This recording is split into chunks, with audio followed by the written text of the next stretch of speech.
ได้พี่น้องเอ้ยเนาะมันนักไม่ใช่ล่ะพอแห้งได้บาทนี่เนาะแต่ก่อนมันอยากเรื่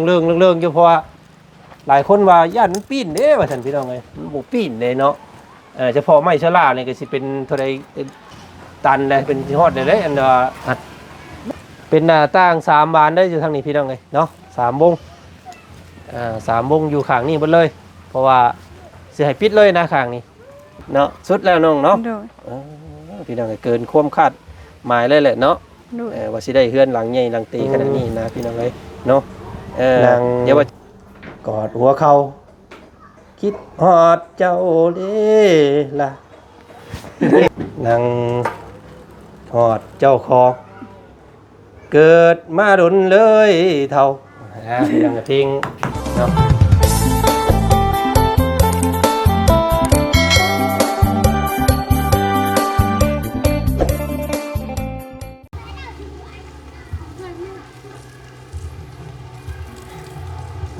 พี่น้องเลยเนาะ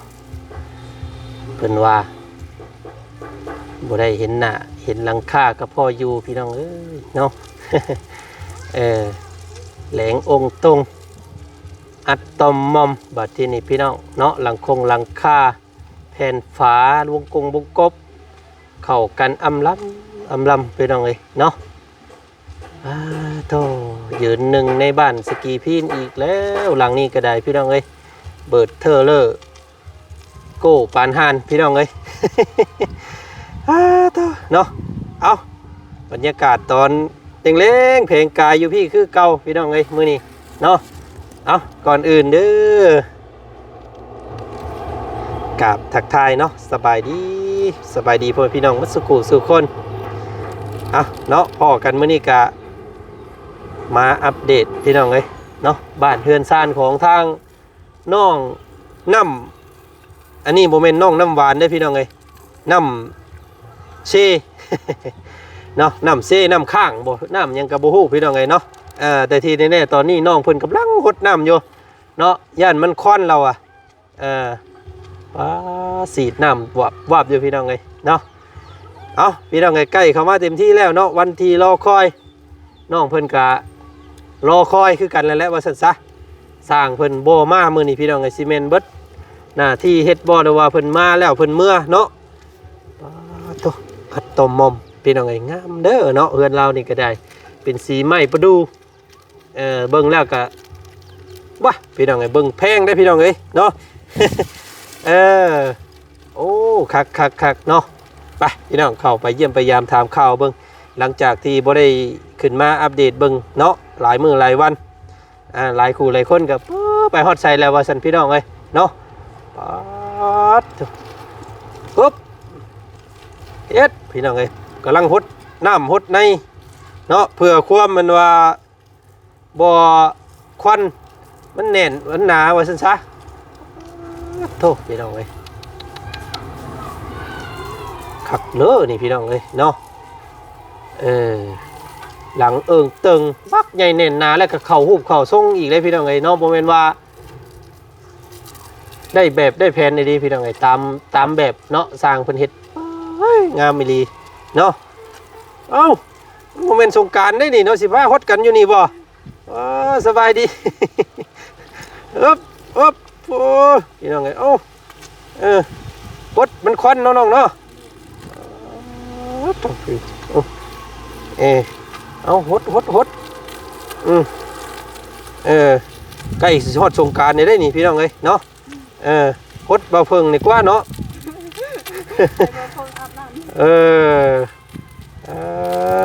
คำมาบัดหนาวคือเก่ามื้อนี้พี่น้องเอ้ยเนาะหลังจากตอนเว้นฮ้อนหูรับตับใหม่มื้อนี้เนาะเอาเบรกก่อนน้องเอ้ยเนาะไปมอดก่อนมอด เนาะปึ๊บโทรเพิ่นซื้อสวิตช์น้ำเนาะประตูน้ำมาใหม่อันนี้พี่น้องไงเนาะโอ้ยเอาสบายดีป้าลุงอีกรอบแน่สบายดีเนาะโอ้ยอยู่เฮือนอยู่ซ่านคือเก่ามื้อนี้น้องน้ำพี่น้องไงเนาะสร้างมาบ่มื้อนี้บ่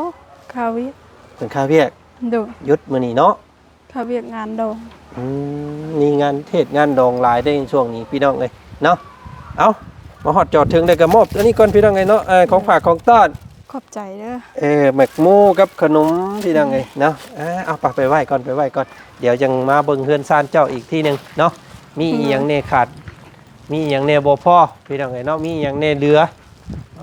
เดี๋ยวที่แน่ๆนี่ที่เห็นอยู่ตอนนี้นี่ไม้เซล่าพี่น้องไงเหลืออยู่13แผ่นเนาะ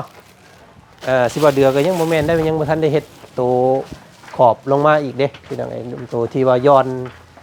อัดทุงอัดทวนอยู่ทั้งหน้าทั้งอย่างนี้แหละว่าซะเนาะเนาะพี่น้องไอ้เนาะกะเพิ่นเฮ็ดได้จักมื้อได้น้องอันนี้อันเราใส่ผ้านี่3 มื้อ4 มื้อเมื่อวานนี้สำเร็จเนาะโดยเบิ่งพี่น้องเนาะไปอันก่อนสิขึ้นไปเบิ่งไปส้มกันเลาะฮอดเบิ่งก่อนเนาะพี่น้องเอ้ยเนาะให้พี่ให้น้องเพิ่นเบิ่งคักๆก่อนหลายคู่หลายคนนี่เชื่อว่าอยากเอาไปเฮ็ดเฮือนเฮ็ดซ่านของตัวเองได้นี่พี่น้องเอ้ยเนาะโอ้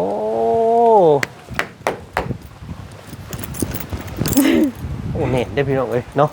มันนักไม่ใช่ล่ะเพราะแห้งได้บาดนี่เนาะแต่ก่อนมันอยากเรื่องอยู่เพราะว่าหลายคนว่าย่านมันปีนเด้ว่าซั่นพี่น้องเอ้ยมันบ่ปีนเลยเนาะเฉพาะไม้ชะลาเนี่ยก็สิเป็นเท่าใดตันเลยเป็นฮอดเลยอัน100เนาะ100อันนักได้ไม้ชะลาก็ได้เนาะเบิด100ป่ายแผ่นพี่น้องเอ้ยผู้ทางตัวแม่เพิ่นเผากองไฟเนาะสิเงียบเอาเพิ่นแน่นิดนึงเนาะดึงข้าวกินกับยังแม่มื้อนี้สบายดีโอ้มีหยังแน่นี่มีหยังกินแรงมื้อนี้หิวข้าวเด้มีเนาะสุกเด้อบ่ให้บ่เป็นไผใหม่หดข้าวจักเนาะโตหนึ่งข้าวหลายดิพี่น้องเอ้ยเนาะเต็มหวดเพ้อเว้อคือว่าแล้วเนาะอันเราหลายคนเนาะน้องเนาะน้องอ้ายยังเพิ่นมาแต่เวียกแต่งานอีก1เช้า1แรงบ่เช้าหวดนึงแรงหวดนึงเนาะใกล้แล้วเนาะใกล้จะได้ขึ้นนอนเฮือนใหม่เด้งามบ่แม่งามบ่เป็นจังได๋งามเนาะบ้านเมืองเพิ่นก็ท่วงก็ถามอยู่บ่ถามแล้วคือได้งามแท้เฮือนเจ้าเนาะยังบ่มีเฮือนไผได้จักดังได้มีเฮือนเจ้าหลังเดียวได้นี่เนาะที่แบบนี้พี่น้องเอ้ยคักเด้อนี่พี่น้องเอ้ยเนาะไปเลาะแล้วก็พาอ้ายขึ้นเลาะเบิ่งเทิงๆเนี่ยมันเป็นนี่ใดห้องแห้งพี่น้องเอ้ยเนาะอัดทรงสีผ้าผลทรงสีหัวสิยังใส่อยู่บ่เอาพาเบิ่งแบบครบรอบๆเลยมื้อนี้พี่น้องเอ้ยเนาะมาเบิ่งมุมนี่บาดนี่เนาะมายืนอยู่มุมนี้ก่อนนะพี่น้องอัดเป็นหน้าต่าง3บานได้อยู่ทางนี้พี่น้องเอ้ยเนาะ3วง3วงอยู่ข้างนี้หมดเลยเพราะว่าสิให้ปิดเลยนะข้างนี้เนาะเพราะว่าเน้นบ่ให้อันว่ามันว่ามีช่องว่างหลายว่าซั่นซะยันบัดยามพายามฝนเนาะใส่ประตูอัดตึ๊บเข้าไปนี่โอ้ยพี่น้องเอ้ยเนาะต้มมุมแล้วแหละนี่เนาะไม่อันขอบนี่เพิ่นก็กบข้างในแลนไลเตอร์ข้างในพี่น้องเอ้ยเนาะโอ้แต่ว่าบ่ได้ย้อมสีซ้ำเนาะบ่เป็นหยัง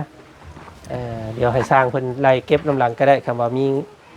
งบเนาะสำนี้ก็งามเลยเนาะน้องเนาะโดยโอ้คักว่าแต่งามยังบ่ได้ถามน้องเพิ่นซ้ำได้นี่พี่น้องเป็นที่ใดน้องงามบ่งามเนาะโดยเอาแบบเอาแบบคมมักดีได้แม่เนาะงามแล้วงามสุดเลยเนาะโดยอันนี้ยันว่าซุมเฮาว่างามแล้วน้องเพิ่นบ่มักเด้บ่เนาะสุดแล้วน้องเนาะโดยพี่น้องเกินความคาดหมายเลยแหละเนาะว่าสิได้เฮือนหลังใหญ่หลังตีขนาดนี้นะพี่น้องเอ้ยเนาะเดี๋ยววันจันทร์สิขึ้นภาพเฮือนหลังเก่าเพิ่นกับเฮือนหลังใหม่ให้เบิ่งพี่น้องเอ้ยเนาะน้องเนาะหมู่คู่กับท่วงเจ้าอยู่บ่ท่วงอยู่ท่วงแบบใดประมาณใดบ่งามเฮือนงามแท้เนาะโดยมันบ่ได้งามแต่เฮือนได้บัดนี้เนาะคนก็สิงามได้บัดนี้บ่คนบ่งามดอก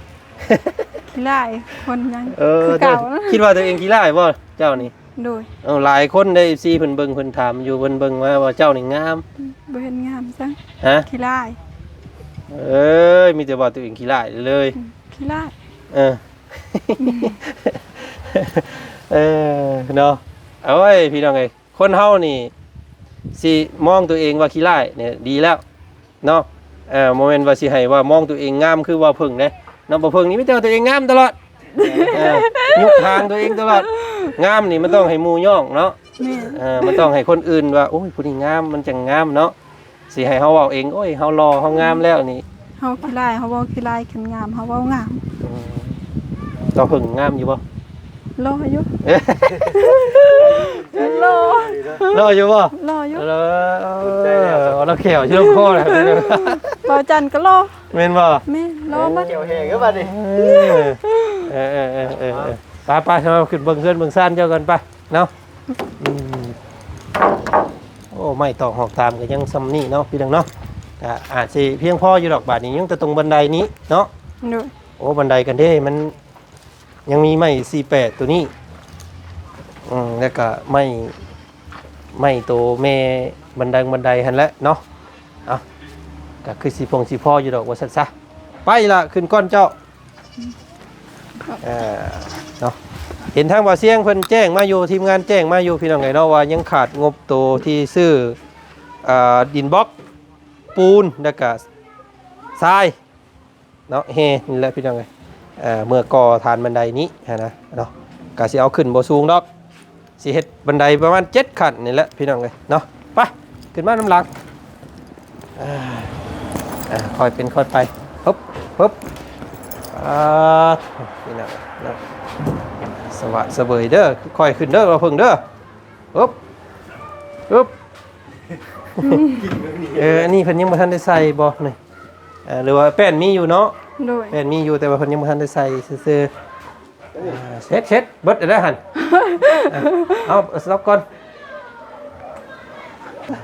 โอ้ยขอโทษขออภัยพี่น้องเอ้ยเนาะปิ้นหัวปิ้นหางให้พี่น้องเบิ่งเมื่อกี้นี้ว่าเพิ่งเบ็ดแม่กระสันเบิดเนาะโอ้บ่กล้าฮอดใส่เกิบเข้าไปแล้วบัดนี้น้องล่าเอ้ยเนาะปลดเกิบก่อนเนาะบ่กล้าถือเข้าในเฮือนแล้วนี่โตเนาะนั่งระเบียงคอยทางคอยเบิ่งผู้บ่าวขี่รถไกลไปไกลมาเนาะ งามเด้นี่พี่น้องเอ้ยเนาะไม่สะดงสะลากะอยู่พี่กะโอ้ยังหลายอยู่พี่น้องไอ้นี่โอ้เนาะตัวเศษมันนี่เฮาจังเฮ็ดตัวนี่มันเฮ็ดตัวย้อนลงมานี้เนาะย้อนตัวเฮ็ดนี้บ่ได้เพื่อบ่ให้ทิ่มตัวส่วนตัวที่เดือมันนี้นะเนาะมันเดือลายแล้วก็มันเสียดายไหมเนาะเอ้าตัวพ่อเพิ่นกับน้องๆเพิ่นขึ้นมานอนพี่แล้วบ่ โดย นอนรถน้องเอ้ยบ่ต้องนั่นหรอกเนาะเรือนซานแล้วนำก็นอนนำรถเนาะบ่เป็นหยังสำคัญคือหม่องพักหม่องเช้าเฮาแหละว่าซั่นซะโอ้ยเอ้าใช่ว่ามื้ออื่นขึ้นมาโอ้ยว่าบุญบ้านป่าพี่น้องเอ้ยเนาะเพิ่นบอกมื้อเช้านี่ว่ามื้ออื่นพุ่นเดินทางมานี่เพิ่นว่าโปโลฮอดพี่เลย ไวรีเปลี่ยน ฮะ เฮาว่าไวรีเปลี่ยน เนาะเปลี่ยนไว้ดินี่พี่น้องเอ้ยโอ้นอนอยู่พี่ภายในนอนนี่น้อง น้อง น้อง พ่อ น้องพอน้อง2คนเนาะ โดย ห้องนี่ก็ได้นอนได้ได้นี่พี่น้องเอ้ยเจ้าสิเอาห้องใดน้องล่ะ ห้องนี้ ห้องนี้ของเจ้า โดย เนาะโอ้แต่ว่าเพิ่นเฮ็ดประตูออกนอกอันนี้พี่น้องเอ้ยเนาะเฮ็ดประตูออกนอกนี่มันก็สิตำหมุงนอนของตู้พ่อเพิ่นนี้เนาะนี่มันบ่เป็นหยังดอกให้ปรับแต่งเอาแหละพี่น้องเอ้ยอันนี้อุปกรณ์สร้างเพิ่นข้างในพี่เนาะเต็มเอิ้นเทินอยู่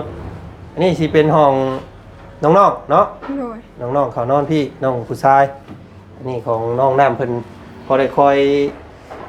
ขู่คนทางพอได้เปิดออกมาทางนี้เนาะห้องกว้างดีเด้อพี่เด้อห้องเราเนาะโอ้โธ่ข่อยมักตัวนี้ข่อยนี่เพราะว่ามันต่ำเวลาเขาเนี่ยเขาบ่ายรถนั่งกอดหัวเขา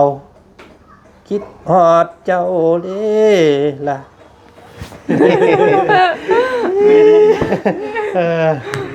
ห้อง กันโกไม่รู้ เนาะนี่ดิเนาะนั่ง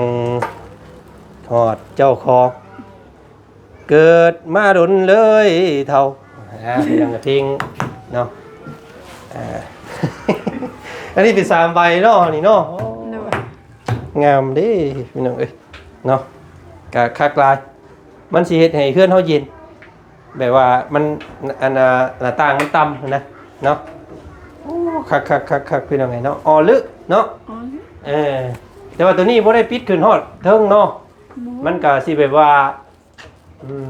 ถ้าเป็นไปได้นี่ส่วนตัวของบ่จันเนาะเรื่องเนาะคำว่าไม้มันเดือมันอย่างนั้นอยากให้อัดให้มันเป็นส่วนตัวของใครของมันเด้เนาะเพราะว่านี่มันสอดกันคือเก่าหั่นนะมันสอดกันคือเก่าแล้วก็แบบว่า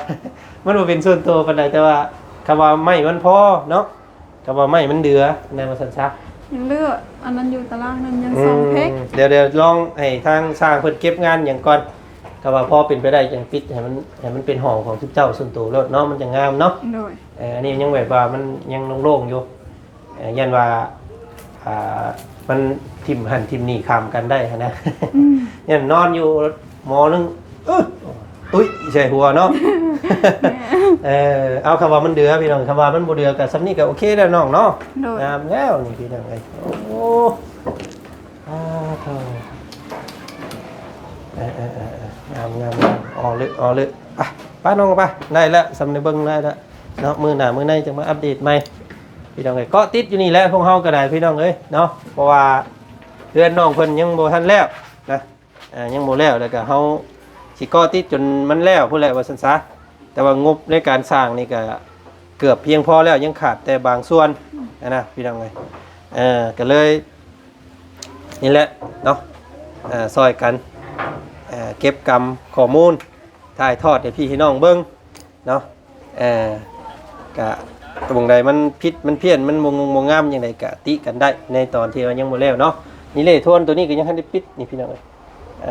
คำว่ามันไม้สลามันยังเห็นลายตับอยู่ยังเดือเนาะก็สิให้เพิ่นติดตัวนี้นํเพราะว่ามันผลจังบ่สาดเข้ามาเนาะ โดย แต่เฮือนหลังนี้น่ะสิมีข้อตำหนิอยู่จุดหนึงหลายผู้หลายคนเพิ่นคอมเมนต์มาหลายพี่น้องเกี่ยวกับบันไดเนาะกับหลังคาเพิ่นว่าเพราะว่าหลังคากับบันไดนี่มันสิเฮ็ดให้บันไดเปียกเวลาฝนตกว่าซั่นเนาะออกแบบว่าอยากมีตำหนินิดนึงเพราะว่าบันไดนี่มันอยากออกมาข้างนอกโพดแหละเวลาฝนตกนี่มันสิเฮ็ดบันไดดอกไว้เนาะขอเสียตัวบ้านเฮือนหลังนี้นะพี่น้องแต่ก็บ่เป็นหยังดอกเนาะก็เฮ็ดตามงบที่มีว่าซั่นซะแต่ว่าถ้าเป็นไปได้ดีก็พี่ได้เอาขึ้นข้างในเฮือนไปเฮือนน้องแพนนี่แหละมันจังงามมันจังแบบมันจังบ่นั่นนะแต่ว่าสิเฮ็ดให้พื้นที่ตัวนี้เสียซื่อๆนะแต่ว่ามันหักเอ้าพี่น้องเอ้ยเดี๋ยวสิรอบหน้ารอบในถ้ามีหลังใหม่หลังยังไปอีกเฮาก็สิแก้มุงตรงนี้แล้วกันเนาะทุกหม่องทุกบอนเฮือนทุกหลังนี่มันมีรีแล้วก็มีจุดเสียคู่เฮือนแหละพี่น้องเอ้ยเนาะบ่มีมุนจุดใดดอกสิสมบูรณ์แบบไปหมดทุกสิ่งทุกอย่างนะเนาะน้องเนาะสำนี้ก็โอเคนะน้องเนาะ โดย พอดีด้านล่างบันไดเนาะ โดย เวลาเจ้าเหยียบขี้ไก่ขี้กาขึ้นมา เวลาฝนตกมันก็ล่างไปน้ำในเตาว่าซะจ้าคิดเอาแบบนั้นซะพี่น้องกันเนาะไปลงไปตารางป้าบาทนี่มา ลึกเจียบ ผู้ทางชาวเพชรเพิ่นอาบน้ำแต่เว้นแท้ต้องเพชรผู้ว่าวก็เห็นแล้วเนาะหมูมีแนวกั้งช่ำอันว่าอันมุงอาบน้ำเราก็ได้พี่น้องเลย เนาะผู้แล้วบาดนี้พี่น้องเลยเนาะ FC เพิ่นแจ้งมาแล้วว่าเป็นหยังน้องน้ำเราจังมักอาบน้ำเลือกเนาะแบบนี้เด้อเนาะยันมันบ่มีมุงกำบังพี่น้องเอ้ยบ่มีมุงปิดมุงบังแล้วก็เราก็อายนะขู่คนมาหลายสินะพี่น้องเอ้ยเนาะแม่นบ่ แม่น น้องขี้อายบ่อายแน่เนาะ คนลายอาบน้ำบ่อาบนะ เลิก คน ละ ลายอาบน้ำบ่สะอาด อาบเป็นผ้าเนาะเล่นปุ๊บเนาะ แม่น เที่ยวฮดกันเล่นกายเลย ค่อยเข็นค่อยอาบประมาณ7 โมง 8 โมงตอนแรกอยากนะ มันมืดก่อนเนาะ โดย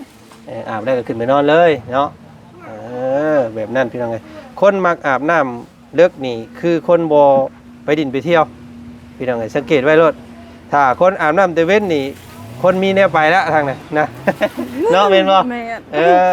สังเกตเบิ่งผู้ใดอาบน้ำค่ำนี่ผู้นั้นสิมักบ่ออกจากบ้านนะเนาะว่าจันคิดแบบนี้เนาะแม่นบ่ถึกเนาะ ผูกกับไปผูกกับบ่ อืม ไปซะโอเคเนาะมื้อนี้มาเยี่ยมยามซำนี้ก่อนมื้อหน้ามื้อในสิมาเยี่ยมมายามใหม่อีกเด้อน้องเด้อ โดย เนาะมื้อนี้ไปแล้วเนาะ โดย โดยขอบใจหลายๆเอาคำเฮือนดังนี้งามฝากขอบคุณขอบใจทางเจ้าภาพพันทั้งอ้ายในเนาะเพียงเนาะ โดย เป็นเจ้าภาพแม่ใจดีเพิ่นเนาะ เนาะ บ่ประสงค์ออกนามเด้อ โดย เพิ่นอยู่ฟูอเมริกาเพิ่นแหละพี่น้องไงเนาะเอาขอบคุณขอบใจเพิ่นแน่ ขอบใจหมดผู้ใหญ่ใจดีเด้อสุขูสุขคน ขอให้อยู่ดีไม่แห้งขอให้ร่ำขอให้รวย พัฒนาสิ่งใดขอให้ได้สิ่งนั้นสาธุ เด้อ และขอบใจนำทีมงานนำเด้อหมดทีมงานสุขูสุขคนเด้อขอให้อยู่ดีมีแห้ง เด้อ ขอให้ร่ำขอให้รวย พัฒนาสิ่งใดขอให้ได้สิ่งนั้นสาธุ โดยสำคัญเลยพี่น้องไงเนาะอยากตอบแทนบุญคุณทีมงานพวกเฮาพวกอ้ายๆเนาะ โดย อยากตอบแทนผู้รับผู้ใหญ่เพิ่นเนาะง่ายๆเพิ่นก็บ่ได้หวังอยากให้เจ้าเอาเงินเอาคำส่งเพิ่นคืนดอกเนาะ โดย เพียงแค่เจ้าสร้างอาชีพ สามารถเดินไปด้วยตัวเองเนาะแล้วก็รักษาเฮือนซ่านบ่ให้มันแตกบ่ให้มันเพมันห้างบ่ให้มันเก่าไปน่ะทำความสะอาดให้ดีแล้วก็ซำนี้ก็เพียงพอแล้วเนาะ โดย เป็นคนฮู้บุญคุณพ่อแม่เนาะหักแพงครอบครัวเด้อ โดย เนาะสำนั้นก็โอเคแล้วพี่น้องเอ้ยเนาะพวกอ้ายก็เวลาเขามาเยี่ยมมายามเพียงแต่น้องบ่เมินบ่ลืมเนาะนี่ยังก็สู้กันกินแล้วก็ดีใจแล้วทั้งนี้ก็ได้เนาะ โดย เอาโอเคลาก่อน โดย สบายดีเนาะไปเนาะเอาหมักระเบิดขึ้นก่อน ไปพี่น้องเอ้ยโอ้ยทางเฮากะมาพึ่งเอ้ยได้แล้วไปเนาะขอบใจหลายๆเนาะสบายดีพี่น้องเอ้ยไปมื้อนี้ก็ถือว่าเกือบ 80% แล้วพี่น้องเอ้ยที่เห็นตัวจริงเนาะเฮือนหลังนี้ก็สวยงามตามท้องเรื่องพี่น้องงามเนาะพี่น้องเอ้ยงามแล้วก็เน้นหน้าตะลุมตะลางเนาะก็สูงสะอาดสะอ้านแต่ว่าแผ่นดินยังเพียงอยู่พี่น้องเอ้ยเนาะพื้นดินยังเพียงกันอยู่มีแต่หลอดย่ามผลนี่มันสิเฮ็ดให้น้ำนี่ไหลเข้ามาตะลางเฮือนเรามีแต่ให้ทางครอบครัวเพิ่นปรับแต่งเอาเนาะขุดคูคลองตามร่องน้ำตามสายลิ้นแล้วก็ยุกขึ้นมาซาบ่ให้น้ำใดเข้าไปเนาะเฮาก็เฮ็ดไปเองนำมันแหละพี่น้องเอ้ยเนาะ เอามาแม่มื้อมันใหม่บ่ได้ไปจักกันเอามาช่วยเบิ่งอยู่เข้าหั่น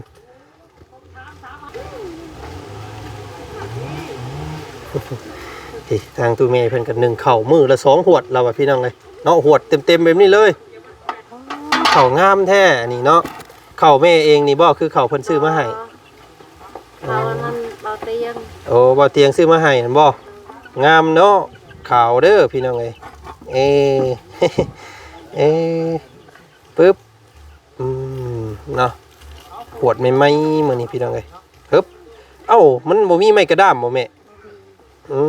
เอาผาไงช่วยเอาแบบนี้เลย แม่สบาย มันสบายเนาะมันบ่ฮ้อนอีกเนาะก็ได้คือกันเนี่ยพี่น้องก็ตามแบบว่าความสะดวกว่าซั่นซะเนาะบ่ต้องพิธีพิตองหยังมากมายแนวใดมันสะดวกสบายเฮาได้เฮ็ดโดดพี่น้องเนาะคักหลาย